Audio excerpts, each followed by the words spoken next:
नमस्कार, मी अंकिता मोरे आणि माझं BSc ॲग्री शिक्षण झालेलं आहे. जालना शहरापासून एक 12 किलोमीटरवरती गोलापांगरी नावाचं माझं एक खेडेगाव आहे. तिथे मी 2 एकरमध्ये शेवगा आणि तुतीची लागवड करून 5,000 कोंबड्या पाळते. आता शेवगा आणि तुती हे त्यांच्यासाठी इतकं छान सप्लिमेंट आहे ना, जे आपण औषधी देतो ते सगळे गुणधर्म याच्यात आहेत. तर मी हे कोंबड्यांना खाऊ घालते आणि ज्या कोंबड्या हे औषधी नाही खात त्यांना मी फीडमध्ये टाकून देते. म्हणजे माझा 50% हा फीडचा खर्च कमी होतो आणि मला इतर कुठल्या औषधी कोंबड्यांना टाकावे नाही लागत. बऱ्याच शेतकऱ्यांना असं वाटतं की आपण लोकल मार्केटमध्ये अंडी विकावी, पण आपल्या सगळ्यात जास्त मेन मार्केट अरब कंट्रीजमध्ये अंड्यांचं आहे. कारण तिथलची लोक गावरान अंड्यांसाठी काही भाव द्यायला तयार आहे. हे आपल्या इकडच्या शेतकऱ्यांना कळायला खूप वेळ लागतो.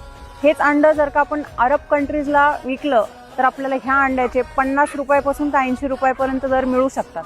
सध्या माझ्याकडे 5,000 पक्षी आहेत आणि माझं उद्दिष्ट 1,00,000 कोंबड्यांपर्यंतचं आहे आणि ते खूप लवकर पूर्ण होईल, कारण आमचं नियोजनही तेवढंच आहे. कुक्कुटपालन किंवा पोल्ट्री उद्योग हा ऐकण्यासाठी जरी कमी दर्जाचा असला तरी सुद्धा याच्यामधून मिळणारं प्रॉफिट आणि तुम्हाला होणारा नफा हा लाखोपासून करोडोपर्यंतचा आहे. फक्त तुमचं नियोजन अचूक पाहिजे ते आणि तुमची मेहनत करण्याची जिद्द पाहिजे ते.